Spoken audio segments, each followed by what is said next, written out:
मनु सिंघवी जी। मनु को मैंने 80 के दशक से जाना है। पिताजी को उसके पहले से भी पहचानता था मैं। एक प्रकार से मनु हमारा परिवार है। हमारे कर्नाटका के मुख्यमंत्री सिद्धरमैया साहब, senior colleague at the bar P Chidambaram ji. मैं वो वक्त जानता हूं जब मेरी मध्य प्रदेश में 10 साल की प्रैक्टिस थी, and mister Chidambaram would fly to Jabalpur to start some of the most contentious cases when we were fighting the BJP at that time, and some of the stay orders that we got at that time. I'm talking of 92, the cooperative, the panchayats. It is those orders which led to the Congress coming back in 1993. I still remember, Chitamram Sahab, you and Mr. Sibal were the two people who would come and start the arguments, and then I would take over. Reman Sahab, Gaurav Gogoi, my young friend, whose father I knew because of my father-in-law. Shakti Singh ji मेरे दोस्त, और मेरे parliament के friend Dipendra भाई को तो मैं अपना छोटा भाई समझता हूं, और always we treasure our times together. Ponnanna ji, my old friend from Bangalore, जब मैं चेयरमैन था ये एडिशनल एजी भी थे। Prashanto, somebody who worked with me for a long time, Shariq जी, और स्पेशली यहाँ पर भूपेश जी और शिव कुमार जी बैठे थे कुछ देर पहले तक, मैं उनको भी एक्नॉलेज करना चाहता था, और सभी उपस्थित भाइयों बहनों। ज्यादा लंबी बातें नहीं करूंगा, I will not talk too much. बहुत सारी बातें आपको बता दी गई हैं। The fundamental truth is, without the feeling of fraternity there can be no genuine equality, and without equality fraternity becomes a hollow rhetoric. Actually, प्रजातंत्र या democracy is a way of life. And जैसे राहुल जी ने कहा, वो जो constitution का दस्तावेज है, the document of constitution is not as if it became a law suddenly in 1947-48. It is something that was part of a culture, part of our ethos, and part of our community understanding for thousands of years. जो हजारों साल का हमारी सोच थी, हमारे constitutional framework ने उसको एक डॉक्यूमेंट में प्रिपेयर करके एक सैक्रोसेंट डॉक्यूमेंट बना दिया। मगर बहुत सारी चीजें हैं जो मैं फ्लैग करना चाहता हूं, शॉर्ट में करूंगा। जैसे there is a unfinished business of the constitution, जिसको मैं कहता हूं वुमेन्स राइट्स। आपको पता है, in rural India women work more hours than men but earn less. माने रूरल गांव में विमेन का काम पुरुषों से ज्यादा होता है, बट उनकी कमाई उनसे कम होती है। They contribute 60% of agriculture labour in rural India sir, and but own only 30% of agriculture land. 60% labor and 13% land. I know for certain, and this is a campaign I'm going to start all India very soon with all the NGOs, 40% of rural girls at the time of menstruation are not going to school. 40% of girls in the stress period do not go to school.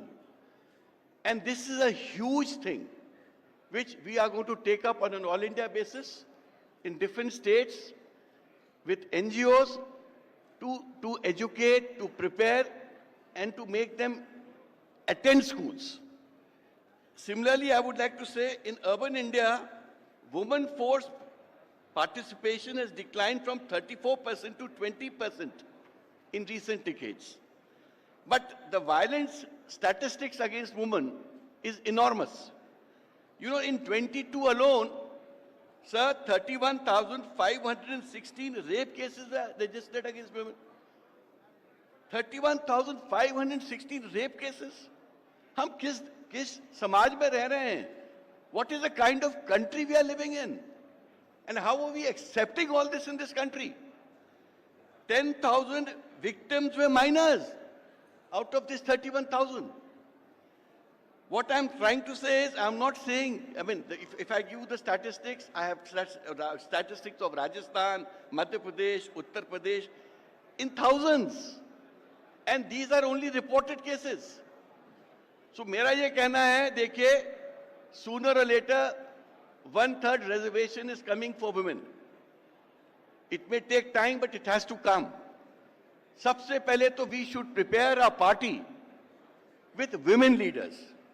Unless we prepare our party with women leaders, where will you have those 1/3 people fighting?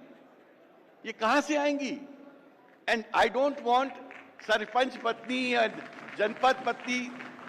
All that has to, you must have women leaders. So start encouraging women leaders from today, give them responsible jobs and make them feel important. The second point that I want to make is the rule of law is under threat. जो हमारी कानून की व्यवस्था है, इस वक्त बहुत threat पे है. There is unaccounted violence. Failure of rule of law is writ large when we hear that no perpetrator of violence in Malegaon, Nithari or Bombay train blast. अब इतने लोग bomb blast होता है, people die, there's mayhem, बर्बादी होती है, investigation होता है, trial होता है और सब बरी हो जाते हैं. ये कैसी व्यवस्था है? 18 साल, 17 years, the trial goes on. Somewhere, sir, the Congress party must now also insist for judicial reforms, for reforms in investigation, for reform in prosecution. देखिए, terrorist has no language, he has no religion, he has no region. A terrorist is a terrorist. चाहे कोई party power में हो, a crime is a crime, and the criminal must be always punished and should not go unpunished. So actually, personally speaking, I'm a great votary of independent investigating agencies, independent prosecution, और आगे पीछे अगर हमको इस देश को स्वस्थ बनाना है, हमारे प्रजातंत्र को स्वस्थ बनाना है, सेफ रखना है, सुरक्षित रखना है, तो जरूरी है कि हम अपनी कानून व्यवस्था, जुडिशियल डिस्पेंसेशन ऑफ जस्टिस और प्रोसिक्यूशन को भी मजबूत करें. और ये भी कांग्रेस पार्टी का एक बड़ा प्लैंक होना चाहिए, बिकॉज जस्टिस के बिना there can be no community, justice के बिना देयर कैन बी नो समाज, जस्टिस के बिना there can be no country. So justice is the plank, fraternity and liberty are its two limbs. Then मैं एक बात बोलना चाहूंगा, social justice has become an impossible thing. बहुत difficult हो गया to enforce social justice. How can a Dalit woman get justice against upper caste violence if the police refuses to register an FIR? हमको बोला जाता है, supreme court ने बोला है 24 घंटे में पुलिस बाध्य है कि FIR लिखेगी, बट किसी की FIR लिखी जाती है? मध्य प्रदेश में तो मुझे पता है, छत्तीसगढ़ में मुझे पता है, बघेल जी नहीं है, पूछिए.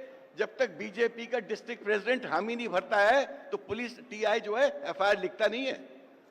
तो हमको ये जो सिस्टम्स है जो क्रिएट हो गए हैं एंड डिस्ट्रॉय हो रहे हैं, हम इनके बारे में सोचें.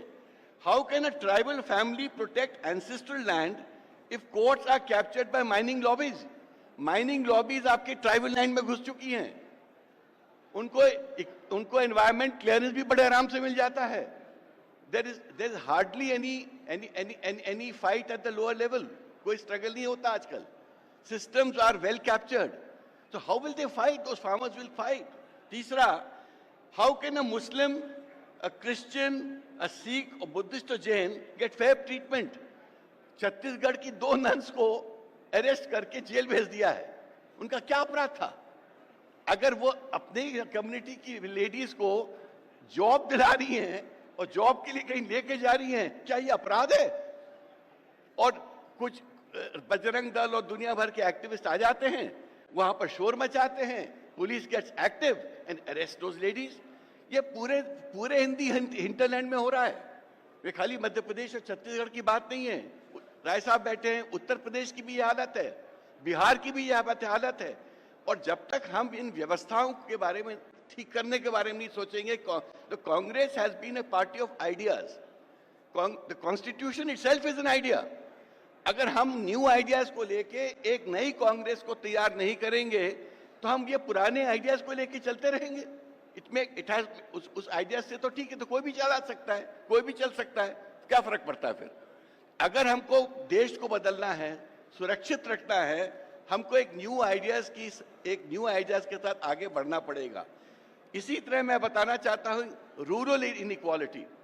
मेरे पास सरपंच लोग आए, राष्ट्रीय जो संघ है सरपंचों का, हमारे मध्य प्रदेश छत्तीसगढ़ में जो सरपंचों का संघ है, कल ही की बात है, कल या परसों की बात है। कहते सर हम लोगों को पंगु कर दिया गया, उनकी भाषा में, मतलब हमको जीरो बना दिया गया है सरपंचों को। जो बीजेपी की पार्टी डिसाइड करती है कि कितना पैसा कहाँ आएगा, कहाँ जाएगा, सरपंचों की तो कोई वैल्यू नहीं है। और जो थोड़े से रेजिस्ट करने की कोशिश करते हैं, उनको कार्रवाई स्टार्ट हो जाती है, उनको नोटिस मिल जाते हैं। और सबसे बड़ी बात है जो मुझे बड़ा आश्चर्य लगा, sir mister Chidambaram, in the budget of Panchayat now, BJP has put up budget for publicity and inauguration. So if they have 100 rupees, if they get for village development, 20 rupees is supposed to be spent on publicity and inauguration. What is all this happening in this country? And why aren't we protesting? The main thing is there has to be a loud protest, and we have to fight against all this. In the end, I mean, without going further, I would like to say that the path forward is that the relationship between the individual and the society must be understood. Law is not personal, law is social. Our constitution is not for us politicians, but for the people, all people, equally and fraternally. Thank you, Jai Hind.